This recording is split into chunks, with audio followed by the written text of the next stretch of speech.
Hello and welcome back to Proxy Gyan. मेरा नाम शबाज है दोस्तों, उम्मीद करता हूँ आप सब अच्छे होंगे। तो आज हम एक इम्पॉर्टेंट टॉपिक के ऊपर डिस्कस करेंगे, जो जैसे कि आप स्क्रीन पे देख पा रहे हैं, लक्षद्वीप को एक फर्स्ट ऑर्गेनिक यूनियन टेरिटरी के नाम से डिक्लेयर कर दिया गया है। तो एग्जाम पॉइंट ऑफ व्यू से अगर आप जीएस पेपर 1 में देखें तो उसमें एग्रीकल्चर रिसोर्स और जीएस पेपर 2 गवर्नमेंट पॉलिसीज़ में भी वेरी इंपॉर्टेंट है, क्योंकि हम एक इम्पॉर्टेंट पॉलिसीज़ को भी डिस्कस करेंगे अभी आगे चलकर। तो एग्जाम पॉइंट ऑफ व्यू से वेरी इंपॉर्टेंट हो गया है टॉपिक, क्योंकि आपको प्रीलिम्स पे भी पूछ सकते हैं कि हाल ही में कौन सा जो है यूनियन टेरिटरी को फर्स्ट ऑर्गेनिक डिक्लेयर किया गया है, और कौन से ऐसे स्टेट हैं जो ऑर्गेनिक ऑलरेडी डिक्लेयर हो चुके हैं। आगे हम डिस्कस करने वाले हैं। तो चलिए आज का लेक्चर हम शुरू करते हैं। शुरू करने से पहले एक छोटा सा रिमाइंडर है दोस्तों आपको, अगर आप इसी तरह pen drive and Android courses को एक्सप्लोर करना चाहते हैं, हमारा वेबसाइट है www.proxygyan.com। जल्दी से जाइए, विजिट कीजिए। आपको कई एंट्रेंस लेवल एग्ज़ाम क्लियर करने में मदद मिलेगी। कई सारे एजुकेटर्स हमारे इसी खूबसूरती के साथ लेक्चर्स बनाए हैं। आपको स्पोकन इंग्लिश के कोर्सेज मिलेंगे वहाँ पे, और डिफरेंट सब्जेक्ट्स लाइक मैथ्स हो गया, बायोलॉजी, केमिस्ट्री, जनरल स्टडीज़ जो वेरी इंपॉर्टेंट टॉपिक होता है हर एक एग्ज़ाम के लिए, चाहे वो एसएससी ले लीजिए, बैंकिंग ले लीजिए। तो आपको डिटेल एनालिसिस किया गया है इन कोर्सेज में आपको। तो आज ही जाइए, विजिट कीजिए, और अपने रिक्वायरमेंट के हिसाब से आप अपना कोर्स परचेस कर सकते हैं। तो चलिए आज का लेक्चर हम कंटिन्यू करते हैं। जैसे मैंने आपको फर्स्ट स्लाइड में ही बता दिया था, लक्षद्वीप एक फर्स्ट यूनियन टेरिटरी है जो 100% ऑर्गेनिक डिक्लेयर कर दिया गया था। राइट, वहाँ पे कोई भी अब केमिकल फर्टिलाइजर्स यूज़ नहीं किया जाएगा, सिंथेटिक फर्टिलाइजर्स हो, पेस्टिसाइड्स हो, केमिकल्स हो। सो प्योरली और एनवायरमेंट फ्रेंडली एक्टिविटीज़ करी जाएंगी, और बेस्ड अपॉन जो ऑर्गेनिक जो कंपोनेंट्स है लाइक काउ डंग हो गया या कंपोस्ट हो गया, उसी से आपको ग्रो किया जाएगा। तो मैं इससे पहले आपको एक छोटा सा इन्फॉर्मेशन दे दूं। 2016 में जो हमारा इंडियन स्टेट है सिक्किम, सिक्किम को भी पहला इंडियन स्टेट घोषित किया गया था 100% organic. This is also very important exam point of view से, राइट। तो लक्षद्वीप भी अभी हाल ही में यूनियन टेरिटरी, अगर आपको यूनियन टेरिटरी में पूछे तो इट्स लक्षद्वीप, अगर आप स्टेट में अगर पूछे क्वेश्चन तो इट्स सिक्किम, राइट। जितना भी एरिया है 32 स्क्वायर किलोमीटर्स जितना एरिया लक्षद्वीप है, एंटायर एरिया आपको ऑर्गेनिक डिक्लेयर कर दिया गया था। किसके अंदर? राइट, एक स्कीम इसमें आई है, उसको उसको क्या कहते हैं, पार्टिसिपेटरी गारंटी सिस्टम। तो उसके तहत एक सर्टिफिकेट और सर्टिफाई कर दिया जाता है पर्टिकुलर स्टेट को, क्योंकि क्या होता है इस प्रोसेस में आपको एक पर्टिकुलर गाइडलाइंस इशू की जाती है। तो उसके तहत अगर कोई भी स्टेट हो, कोई भी यूनियन टेरिटरी हो, वहाँ का एग्रीकल्चर प्रोड्यूस उस गाइडलाइंस को फॉलो करता है प्रॉपरली, और जो भी प्रोडक्ट है वो प्योरली ऑर्गेनिक के तरीके से उगाया जाता है, तो उनको सर्टिफाई कर दिया जाता है अंडर दिस प्रोसेस। उसका नाम क्या है? Participatory guarantee system.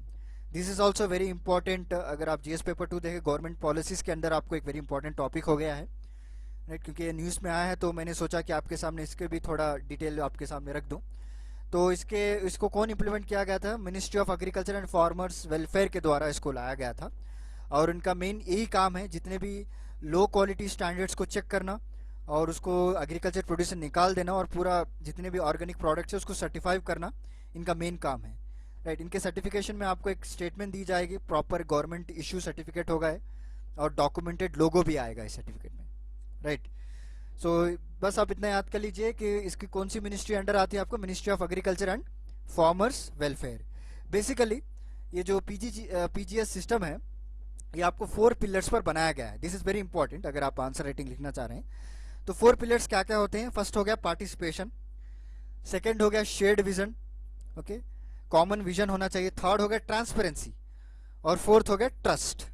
तो this is a 4 pillars under PGS system, जिसपे इसकी बुनियाद रखी गई है। देखिए, पार्टिसिपेशन की बात करें तो जितने भी प्रोड्यूसर्स हैं, एग्रीकल्चर प्रोड्यूसर्स, कंज्यूमर्स जैसे हमारे लोग, और रिटेलर्स जो दुकान में बेचते हैं, ट्रेडर्स हो गया, ओके, गवर्नमेंट ऑर्गेनाइजेशन, सारे लोगों को पार्टिसिपेट कलेक्टिवली रिस्पॉन्सिबल लेना पड़ेगा, तब जाकर एक स्टेट या यूनियन टेरिटरी आप ऑर्गेनिक में कन्वर्ट कर पाएंगे, राइट। जितने भी स्टेक होल्डर्स हैं वो आपस में उनके इंटीग्रिटी हो, ट्रस्ट बेस्ड जो है अप्रोच फॉलो किया जाए सब लोगों के बीच में। और सारे अभी गवर्नमेंट ले लीजिए आप, कई सारे सब्सिडीज़ को प्रोवाइड करती है जो भी ऑर्गेनिक फार्मिंग्स को कैरी आउट करते हैं, right. Participation is very important.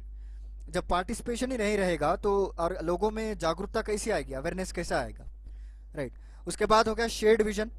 Shared vision, common vision रहना चाहिए सब लोगों का कि पर्टिकुलर एरिया हम ऑर्गेनिक बनाएंगे, राइट। और ट्रस्ट बेस्ड, जैसे मैंने बताया आपको, इंटीग्रिटी वो भी इसी का पार्ट है, राइट। जितने भी स्टैंडर्ड्स रहते हैं ऑर्गेनिक को, उसको बरकरार रखना, ये सब आपको शेड विजन में आएगा। और transparency is also very important.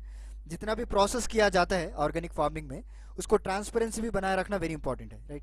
कई लोग कई जगह केमिकल फर्टिलाइजर्स भी यूज़ कर दिए, और किस तरह एक जगह आपको ऑर्गेनिक फार्मिंग भी चला रहे हैं। This is not A correct time, this is not A correct issue, right. Transparency रहना वेरी इंपॉर्टेंट। अगर आपने एक बार तय कर लिया कि हम जो ऑर्गेनिक स्टेट बनाएंगे या यूटी बनाएंगे, तो आप उस पर ट्रांसपेरेंसी लाना वेरी ज़रूरी है। और सबसे अहम चीज़ and one of the most important pillar, trust, भरोसा, राइट। और ये पीजीएस के द्वारा लोगों में भरोसा दिलाया जाता है, उनको जो है इनकरेज किया जाता है by giving such type of incentives, और प्रॉपर मैकेनिज्म प्रोवाइड किया जाता है। उनको बताया जाता है कि किस तरह ऑर्गेनिक फार्मिंग की जाती है, और इसमें आपको ट्रेनिंग भी रहती है फार्मर्स के लिए, ताकि वो किस तरह ग्रो कर pi by using the natural, जो नेचुरल पेस्टिसाइड्स हैं उसको लेकर, जो भी नेचुरली मिलते हैं, काउ डंग हो गया, जो कंपोस्ट हो गया, उसको लेकर, right. So this are few parts of the, जो मैंने बताया आपको, PGS system, few pillars of the PGS system, and very important, right. समझ में आ गया आपको? फर्स्ट हो गया पार्टिसिपेशन, दूसरा हो गया शेड विजन, तीसरा हो गया ट्रांसपेरेंसी, और चौथा हो गया trust. This are the 4 pillars. तो चलिए इसके एडवांटेजेस को भी हम देख लेते हैं। इसके एडवांटेजेस क्या है दोस्तों? देखिए, ये प्रोसीजर, अगर आप कोई भी स्टेट या यूनियन टेरिटरी को ऑर्गेनिक फार्मिंग बनाना चाहते हैं, तो प्रोसीजर बहुत ही सिंपल है। आपको बस उनके गाइडलाइंस को फॉलो करना पड़ता है, जो कि डॉक्यूमेंट और जो भी है बेसिक्स रहेंगे आपको, ताकि फार्मर्स को इजीली अंडरस्टैंड हो जाए। ऐसा नहीं कि कोई टेक्निकल लैंग्वेज में होगा। तो उसमें क्या करते हैं, आपको एक क्लस्टर बेस्ड अप्रोच फॉलो किया जाता है। तो पर्टिकुलर लैंड्स या फिर पर्टिकुलर एरिया, पर्टिकुलर विलेजेस को आप सेलेक्ट कर लेते हैं, तो वहाँ पे इस पे ऑर्गेनिक जो फार्मिंग है उसको डेवलप किया जाता है पर्टिकुलर टाइम तक, ले लीजिए 1 ईयर तक या 2 ईयर्स तक। तो उसके बाद उसकी क्वालिटी को टेस्ट किया जाता है, और उसके सर्वेलेंस पे रखा जाता है उसको, और थर्ड पार्टी इंस्पेक्शन भी उसको कोई ना कर सके, राइट, क्योंकि फेक सर्टिफिकेट्स भी इशू कर देते हैं। तो डायरेक्टली पीजीएस के अंडर आपको सर्वेलेंस की जाती है इसमें। उसके बाद जो भी ये गाइडलाइंस को फॉलो करके जो भी प्रोसीजर फॉलो करते हैं, तो हर एक फार्मर को एक इंडिविजुअल सर्टिफिकेट भी दी जाती है। इससे क्या होता है, इससे बहुत सारे बेनिफिट्स हैं।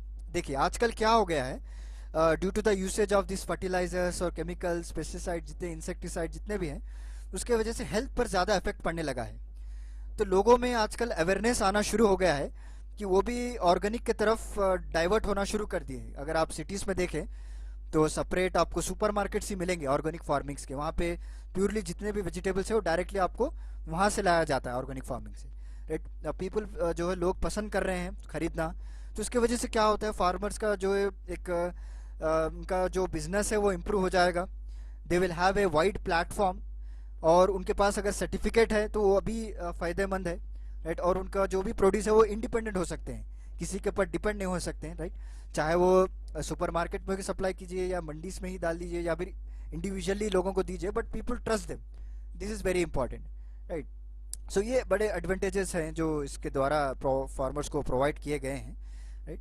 तो चलिए आगे बढ़ते हैं, और हम जो थोड़ा लक्षद्वीप के बारे में पढ़ लेते हैं, क्योंकि अभी जो मैंने बता दिया स्कीम के बारे में, मैं उम्मीद करता हूँ आपको समझ में आ गया होगा। तो इसमें क्या है, मेजर आपको कोकोनट ग्रो किया जाता है लक्षद्वीप में, right. Is a major crop. और उसमें इन्होंने, वहाँ के जो मिनिस्टर, उन्होंने बताया है कि 6 मंथ्स के लिए वहाँ पे एक्चुअली पहले कोकोनट ग्रो किया जाता था, बाकी के 6 मंथ जो आइडियल थे।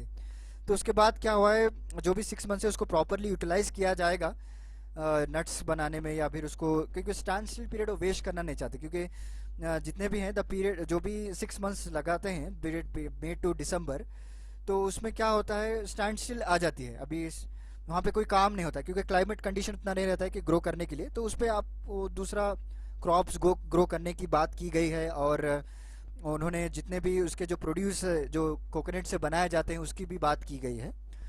सो this is very important step का, ताकि लोगों को एंगेज किया जाए, राइट। तो चलिए, ऑर्गेनिक फार्मिंग जब से मैं बोलते आ रहा हूँ, तो उसके बारे में हम कुछ जान लेते हैं। सो ऑर्गेनिक फार्मिंग एक्चुअली, जो अकॉर्डिंग टू FSSAI जो डेफिनेशन दिया गया है, इसका मेन मकसद यही है कि जितना भी एग्रीकल्चर प्रोडक्शन हो, वो सिंथेटिक एक्सटर्नल इनपुट, जैसे कि आपको केमिकल फर्टिलाइजर्स, पेस्टिसाइड्स, ये ना यूज़ करते हुए डेवलप करना, ग्रो करना, उसे ऑर्गेनिक फार्मिंग कहते हैं।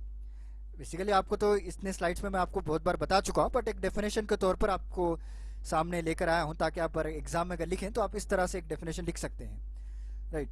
और जितना भी जो एग्रीकल्चर प्रोड्यूस किए जाते हैं इसमें, वो very healthy for people, right, and people also preferring, क्योंकि इस पे स्पेसिफाइड स्टैंडर्ड्स को फॉलो किए जाते हैं दोस्तों, प्रॉपर स्टैंडर्ड्स को फॉलो किए जाते हैं, राइट। सो एक बात बता दूं आपको, ऑर्गेनिक फार्मिंग एक कोई नया चीज़ नहीं है, इसको नेचुरल फार्मिंग भी कहते हैं। It's not a new concept for India, क्योंकि अगर आप पहले जो ज़माने में अगर जाएंगे देखेंगे तो फार्मर्स ने कई सारे क्रॉप्स को ऐसे ही ग्रो कर दिए थे विदाउट यूज़ ऑफ केमिकल्स। इसीलिए अगर आप ओल्ड जनरेशन के लोगों को देखें तो उनके पास they will have a lot of immunity power. आजकल के जनरेशन के बच्चे तो they have less immunity, right, जल्दी बुखार, जल्दी जो है कोल्ड कॉफ स्नीज आ जाती है। बट अगर आप हमारे ग्रैंड मदर ग्रैंड फादर को देखें, दे यूज टू से, लाइक आप भी सुना होगा कि हम लोगों के ज़माने में तो पूरा they are use to grow with natural fertilizers, right. So this is not a new concept, right. So अभी वे फॉरवर्ड में हम बस इतना कह सकते हैं कि ग्रेटर अवेयरनेस को क्रिएट किया जाए, जैसे ये स्कीम्स लाई गई हैं, पीजीएस सिस्टम हो गया, आगे हम कुछ स्कीम्स को भी बताऊंगा मैं, राइट, उसको भी हम डिस्कस करेंगे। और ग्रेटर अवेयरनेस क्रिएट करना वेरी इंपॉर्टेंट है लोगों के बीच में, कैपेसिटी बिल्डिंग बनाना और आपस में एक इंफ्रास्ट्रक्चर को डेवलप करना, ताकि प्रॉपर ऑर्गेनिक फार्मिंग की जाए, पर्टिकुलर स्टेट हो या यूनियन टेरिटरी हो। लाइक मेनली आपको प्रॉफिट बेस पे फोकस ना करें, हेल्थ बेस पे फोकस किया जाए। This is very most important motive behind this organic farming. अगर हम प्रॉफिट बेस पे फोकस करेंगे then it's very difficult for health, long term में बहुत इफेक्ट पड़ने वाला है। तो चलिए कुछ स्कीम्स भी डिस्कस कर लेते हैं, वेरियस इनिशिएटिव्स जो गवर्नमेंट के द्वारा लिए गए हैं। वो क्या क्या है? एक तो पहली बात, परंपरागत कृषि विकास योजना। तो ये एक सॉइल हेल्थ मैनेजमेंट का एक कंपोनेंट है। Actually soil health management is nothing but इसके अंडर आपको सॉइल हेल्थ कार्ड इश्यूज़ किए जाएंगे, राइट। सो गवर्नमेंट आपके जो फर्टिलाइजर्स, जो भी सॉइल है जहाँ आप क्रॉप ग्रो करते हैं, वहाँ पे इसको इंस्पेक्शन करा जाएगा और उसमें बताया जाएगा कितने केमिकल्स आप यूज़ कर सकते हैं और क्या क्या उसमें फर्टिलाइजर्स यूज़ किया जाता है और कितना इसका ग्रोथ होगा। ये सारा कुछ अब जैसा राशन कार्ड है या फिर वोटर आईडी, उसी तरह सॉइल हेल्थ कार्ड भी रहेगा जो फार्मर्स के लिए प्रोवाइड किया जाता है, राइट। तो इसका ही कंपोनेंट है। ये कब लॉन्च किया गया था? 2015 में इसको लॉन्च किया गया था। इसमें क्या होता है, एक क्लस्टर अप्रोच फॉलो किया जाता है, जिस तरह मैंने आपको पीजीएस में बताया था। तो क्लस्टर अप्रोच यानी 3-4 विलेजेस को इकट्ठा कर लेते हैं लोग, एक ग्रुप बना देते हैं और उसमें ऑर्गेनिक फार्मिंग शुरू कर देते हैं। So main thing is nothing but they follow the cluster approach under the PGS system.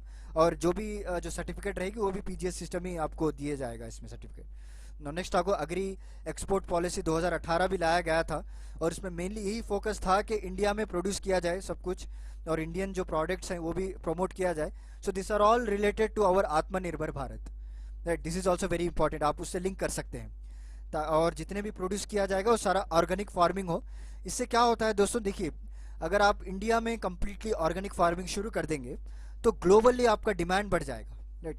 क्योंकि कई सारे लोग चाहते हैं कि वो नेचुरल फूड खाएं, राइट। चाहे आप वेस्टर्न कंट्रीज ले लीजिए, राइट, सेंट्रल एशियन कंट्रीज का लीजिए, वहाँ पे आपको खाना उतना अच्छा नहीं मिलता जितना इंडिया में मिलता है। अगर हम उनको हेल्थी फूड सप्लाई करेंगे तो वो will have export boost in our India, right. This is also most important point. और नेक्स्ट हो गया one district one product, right. और ये भी ऑर्गेनिक फार्मिंग और सेल ऑफ इंडिजिनियस प्रोडक्ट्स को प्रमोट करता है ताकि जो एम्प्लॉयमेंट को जनरेट किया जाए, राइट। मैंने पिछले लेक्चर्स में आपको बताया था, अगर आपने देखा नहीं होगा तो हमारा यूट्यूब में लेक्चर भी है, आप देखिए। पीएम वानी स्कीम मैंने लेक्चर बताया था आपको, तो उसमें मेंशन किया था किस तरह एक स्कीम आई थी और इंडिजिनियस प्रोडक्ट्स को डेवलप किया जाता है थ्रू इंटरनेट के द्वारा और किस तरह एम्प्लॉयमेंट अपॉर्चुनिटीज़ होगी। This is one of the most part. अगर ऑर्गेनिक फार्मिंग होगी तो स्मॉल फार्मर, मार्जिनल फार्मर्स को भी डेवलपमेंट का मौका मिलेगा, उनकी भी वैल्यू आएगी ग्लोबल मार्केट में। और नेक्स्ट हो गया ज़ीरो बजट नेचुरल फार्मिंग। ये तो बेसिकली आपको नाम से ही पता चल गया होगा, केमिकल फ्री एग्रीकल्चर, इस ट्रेडिशनल जो भी प्रैक्टिसेस हैं उसके द्वारा आपको इसको ग्रो किया जाता है। सो दिस इज़ एंटायर लेक्चर।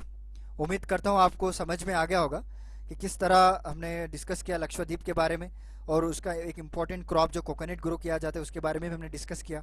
और मोस्ट इम्पॉर्टेंट जो स्कीम थी पीजीएस सिस्टम, उसको भी हमने डिस्कस किया, जो कि गवर्नमेंट पॉलिसीज़ में आपको पूछा जा सकता है, राइट। और वेरियस इनिशिएटिव्स को भी हमने डिस्कस कर लिया, राइट।